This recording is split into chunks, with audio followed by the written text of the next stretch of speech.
حسد اتنی خطرناک بیماری ہے، رسول اللہ صلی اللہ علیہ وسلم نے اس کے بارے میں فرمایا کہ حسد یہ پہلے لوگوں کی بیماریاں تھیں، حسد اور بغض کرنا، تو وہ بیماریاں تمہارے اندر بھی سرایت کر جائیں گی۔ تو اللہ کے رسول نے فرمایا کہ وہ تمہیں تباہ برباد کر دیں گی، تمہارے دین کو اجاڑ کے رکھ دیں گی، تمہاری نیکیاں ختم کر دیں گی۔ تو اتنی خطرناک حسد والی بیماری، حسد اور بغض والی بیماری، انسان اندر سے بھی خود بھی ختم ہو رہا ہوتا ہے اور اپنی دین کی بھی تباہی مچا رہا ہوتا ہے، اپنی نیکیاں بھی ختم کر رہا ہوتا ہے اور اپنی آخرت بھی برباد کر رہا ہوتا ہے۔ اسی طرح عبداللہ بن عمر سے روایت ہے کہ رسول اللہ صلی اللہ علیہ وسلم چڑھے ممبر پر تو بلند آواز سے آواز دی، منادی دی، فرمایا کہ یا معاشر، اے لوگو، من اسلم بلسانی، جو بھی مسلمان ہوا اپنی زبان کے ساتھ، ولم یبزل ایمان الی قلبی، لیکن دل تک اس کا ایمان پہنچا نہیں ہے، لا توذوا المسلمین، تو تم مسلمانوں کو تکلیف نہ دو، ولا تعیروہم، اور نہ ان کے اوپر عیب چینی کرو، ولا تتبعوا، اور نہ ان کے جو ہے پیچھے پڑو، عیبوں کے پیچھے پڑو، فَإِنَّهُ مَن يَتَّبِعْ عَوْرَةَ أَخِيهِ، جو بھی شخص اپنے مسلمان بھائی کے عیب کے پیچھے پڑے گا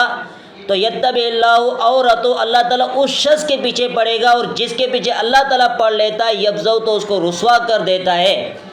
اللہ تعالیٰ جس کے پیچھے پڑ جائے، اللہ کے رسول نے فرمایا اللہ رب العالمین اس کو رسوا کر دیتا ہے، ولو فی، جو بھی رحلی، اگرچہ وہ اپنے گھر کے اندر ہو،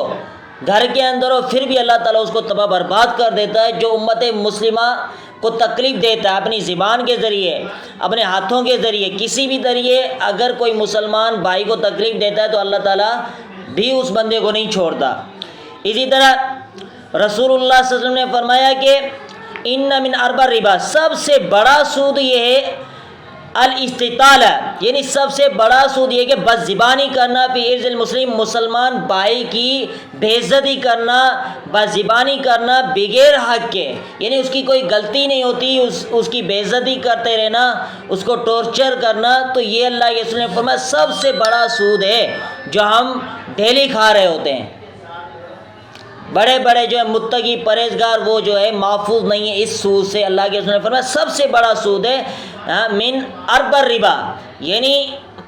اسم تبذیل کا صیغہ ہے، سب سے بڑا سود یہ کہ اپنے بھائی کی بے عزتی کرنا۔ یہ صحیح روایت ہے،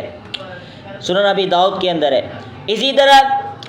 انس رضی اللہ عنہ سے روایت کہ رسول اللہ صلی اللہ علیہ وسلم جب معراج پر گئے اپنے رب سے ملاقات کرنے کے لیے، اللہ کے رسول نے فرمایا مررت بقوم، میں ایسی قوم کے پاس سے گزرا، لہم اسفار، ان کے پاس ناخن تھے، من نحاس، تانبے کے ناخن، یخمشون وجوہم، وہ اپنے چہروں کو کھراش رہے تھے، اپنے چہروں کو کرید رہے تھے اپنے ناخنوں کے ساتھ، وصدورہم، اپنے سینوں کے اوپر بھی وہ ناخن مار رہے تھے۔ فقلت من ہؤلاء، میں نے پوچھا جبرائیل علیہ السلام سے یہ کون لوگ ہیں؟ فرمایا یہ وہ لوگ ہیں یاکلون لحوم الناس، جو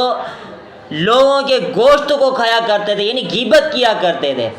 اپنے مسلمان بھائیوں کی غیبت کیا کرتے تھے، ویقعون فی اعراضہم، اور ان کی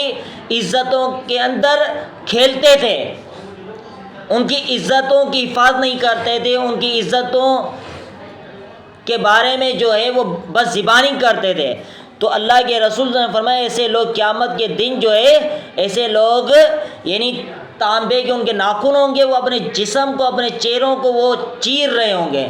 ایسے لوگوں کو اللہ کے رسول نے معراج کے اوپر دیکھا تھا،